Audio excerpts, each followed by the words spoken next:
kamusta sa inyong lahat? For today's video, syempre magkwekwentuhan tayo ng mga bagay-bagay sa mga buhay natin.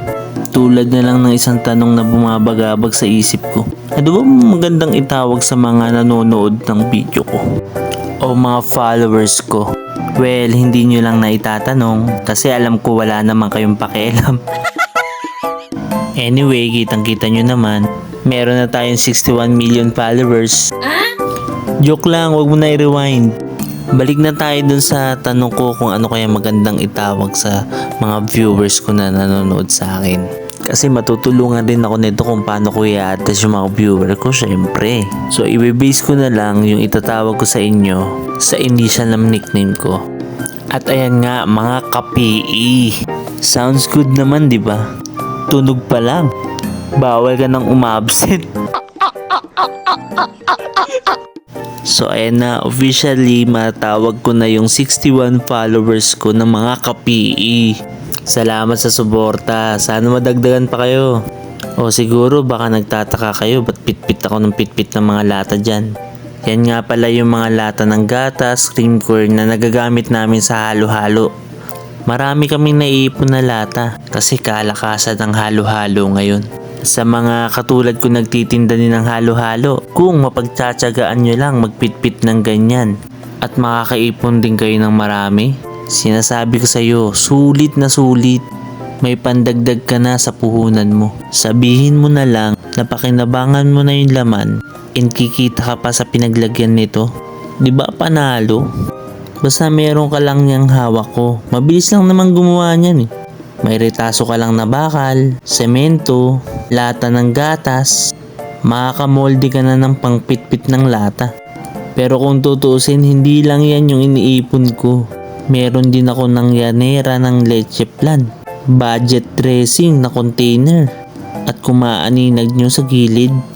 Nag-iipon din ako ng tubigan ng Wilkins and 1.5 ng mga bote ng Coke. Dahil sa palengke namin, pwede mo na yung ipampalit ng suka. 'Di ba? Tipid. At yung lata ng mantika namin, solid yun. 25 pesos ang isang lata. Baka nai-imagine nyo na yung lata ng gatas pag sobrang tumagal, napapanis, mamaho, kaya nakakadiring hawakan. Pero sanay ako dyan. Kabataan nga namin. Talagang subok kami sa mga ganyang bagay. Pero noon, iba yung iniipon namin. Tatandaan ko pa. Kasabot ko pa yung mga pinsan ko. Feeling rich kami kapag sasapit yung Sabado at Linggo. Inaabangan kasi namin yung mga tiyuhin namin. Lagi kasi yung nagpapabili ng emperador. Tapos yung mga bote nun, iniipon namin sa loob ng 1 linggo. Pero yung inaabangan namin dun, yung pangalawang utos ng pagbibili ng emperador. Siyempre nakainom na yung mga tito ko. Tapos ang kwento nun, mag-aabot yan ng mga 200.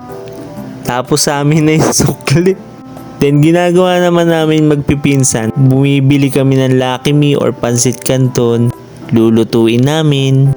Tapos yun, sama-sama na kaming manginginain. Solid yung banding namin nung kabataan. Sa totoo lang, sa tuwing kakain ako ng Pansit Canton, naaalala ko yung mga pinsan ko. Good memories talaga. Ito pala mga ka-PE. Papakita ko sa inyo kung gaano nakadami yung naipon ko.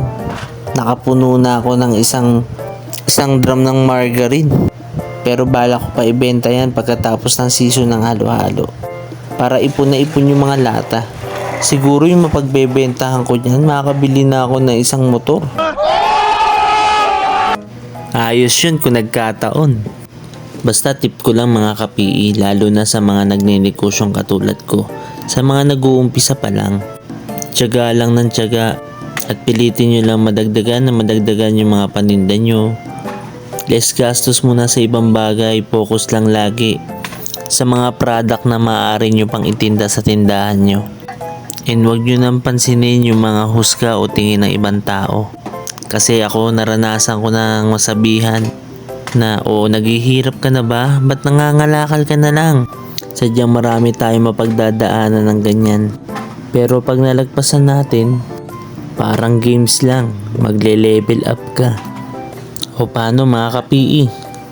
Salamat ulit sa pagsama sa akin ha. Sa susunod na video ko. Kita kits sa uulitin.